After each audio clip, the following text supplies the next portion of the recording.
अस्सलाम वालेकुम दोस्तों। पिछली वीडियो ने हमने जाना था कि डायबिटीज़ मेलाइटिस क्या है। एक ऐसी बीमारी है जिसमें हमारे बॉडी का ग्लूकोज जो है ना वो सही तरह से काम नहीं करता।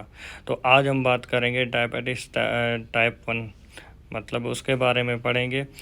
डायबिटीज़ हर इंसान को एक जैसी नहीं होती ना, तो इस वजह से कुछ लोगों में ऐसा होता है कि इंसुलिन बिल्कुल नहीं होती और कुछ लोगों में ऐसा होता है कि इंसुलिन होती है लेकिन उसका बॉडी का जो मतलब पेनक्रियाज है वो सही से काम नहीं करता। इंसुलिन होती है लेकिन बॉडी सही से काम नहीं करती। तो आज हम जानेंगे डायबिटीज़ के टाइप 1 के बारे में हम पढ़ेंगे कि वो है क्या। तो चलो हम शुरू करते हैं डायबिटीज़ के बारे में। हाँ, इसकी डेफिनेशन क्या है? डेफिनेशन ये है कि diabetes mellitus is chronic autoimmune disease. Pancreas fail to produce insulin due to destruction of beta cells और glucose accumulated in the blood leading to hyperglycemia. अच्छा, अब इसमें क्या होता है? डायबिटिक्स एक ऐसी बीमारी है जिसमें जो पेनक्रियाज है ना, वो इंसुलिन बनाना बंद कर देता है। ठीक है, क्योंकि उसका जो अंदर में बीटा सेल्स होता है ना, तो हमारी बॉडी का जो इम्यून सिस्टम होता है वो मिस्टेकली उन पर अटैक कर देता है, जिसकी वजह से बीटा सेल्स क्या मतलब वो इंसुलिन नहीं बना सकते।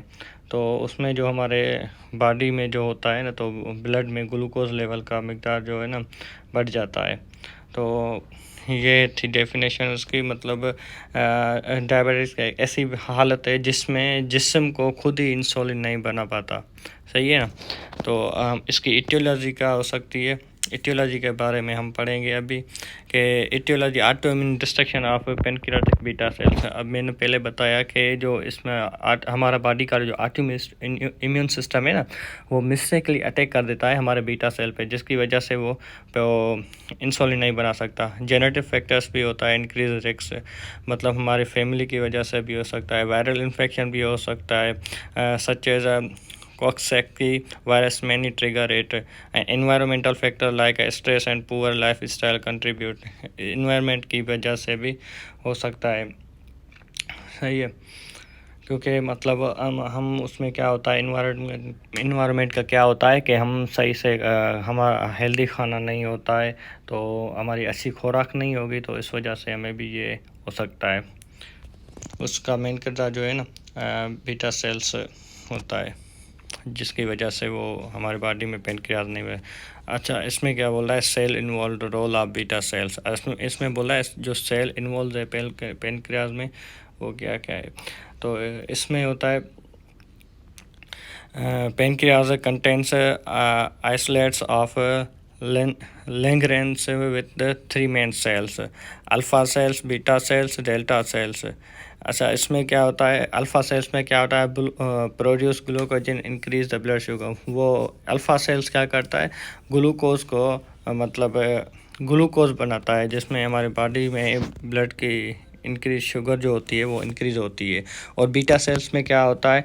बीटा सेल में बीटा सेल्स का काम है कि हमारे बॉडी में इंसुलिन प्रोड्यूस करे, जिसमें शुगर की लेवल को कम करना चाहता है। और delta cell produce somatostatin. Sorry, pronunciation में थोड़ी मिस्टेक हो गई।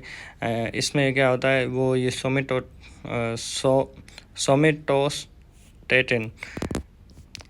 और इन टाइप डायबिटीज़ 1 जो beta cells destroy insulin is not produce. इसमें क्या होता है कि हमारे बॉडी का जो इम्यून सिस्टम होता है वो हमारे बीटा सेल्स पे मिस्टेकली अटैक करता है, जिसकी वजह से हमारी बॉडी के इंसुलिन नहीं बनती।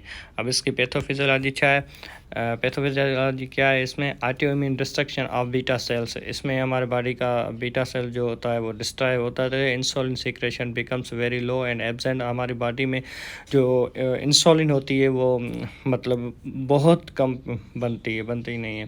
Glucose can not enter body cells, energy deficiency. हमारे बॉडी में ग्लूकोज, बॉडी के सेल्स में ग्लूकोज नहीं होता है, क्योंकि एनर्जी की डिफिशिएंसी की वजह से।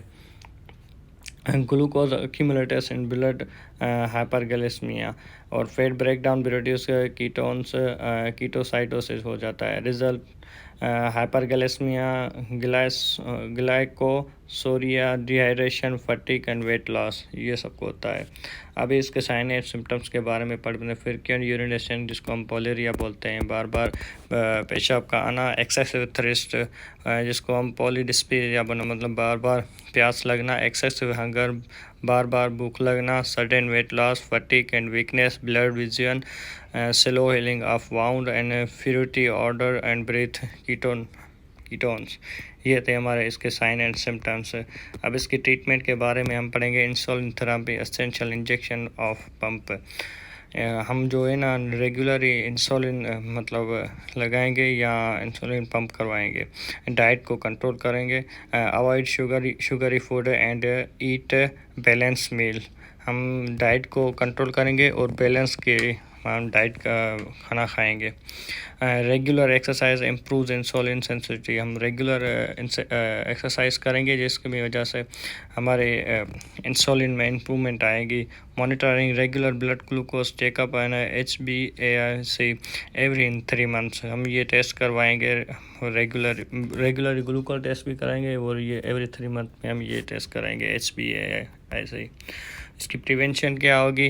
No complete prevention because it autoimmune, मतलब इसकी कंप्लीट कोई प्रिवेंशन नहीं है क्योंकि हमारे बॉडी का इम्यून सिस्टम होता है ना, वो मिस्टेकली हमारे बीटा सेल्स पे अटैक करता रहता है। Risk can be reduce by maintaining a healthy life style, avoid viral infection, early medical screening in high risk families. ये था हमारा प्रिवेंशन का। अब हम समरी में देखेंगे। टाइप 1 डायबिटीज मेलिटस में क्या होता है? Main problem destruction of beta sales in pancreas. इसमें देखो ये होता है कि हमारे बीटा सेल्स डिस्ट्रॉय हो जाता है। इसकी वजह से हमारे बॉडी के इम्यून सिस्टम की वजह से insulin level very low, absent हो जाती है। हमारी बॉडी में इंसुलिन बनना बिल्कुल बंद हो जाता है, मतलब लो होती है, बंद हो जाता है। काज क्या होता है? ऑटो इम्यून रिएक्शन, हमारे बॉडी के खुद ही के सेल खुद ही पे अटैक करते हैं। और common in children and young adults, ये कॉमन जो है चिल्ड्रेन और यंग एडल्ट्स में होती है। Treatment insulin therapy, diet and exercise, मतलब हम ट्रीटमेंट करेंगे, डेली बेसिस पे इंसुलिन थेरेपी करवाएंगे और डाइट और एक्सरसाइज भी करेंगे। प्रिवेंशन नॉट कम्प्लीटली प्रिवेंटेबल, क्योंकि ये ऑटो इम्यून का मसला है, तो इस वजह से ये प्रिवेंशन मुकम्मल नहीं हो सकती। तो ये था हमारा आज का वीडियो, जिसके टाइप 1 डायबिटीज़ के बारे में हमने पढ़ा। इसमें अगर आपको वीडियो अच्छा लगा है तो आप प्लीज़ लाइक, शेयर और कमेंट करना। और इसमें थोड़ी मेरे से मिस्टेकली हुई है तो उसको नज़रअंदाज कर देना। फिर मिलेंगे हम इसके बारे में, हम इसके दूसरा टाइप्स पढ़ेंगे, ठीक है। डायबिटिक्स 2 जो होता है, एक इंसुलिन डिपेंडेंट होता है, एक नॉन इंसुलिन डिपेंडेंट होता है, ठीक है। तब तक के लिए अल्लाह हाफिज़, दुआओं में याद।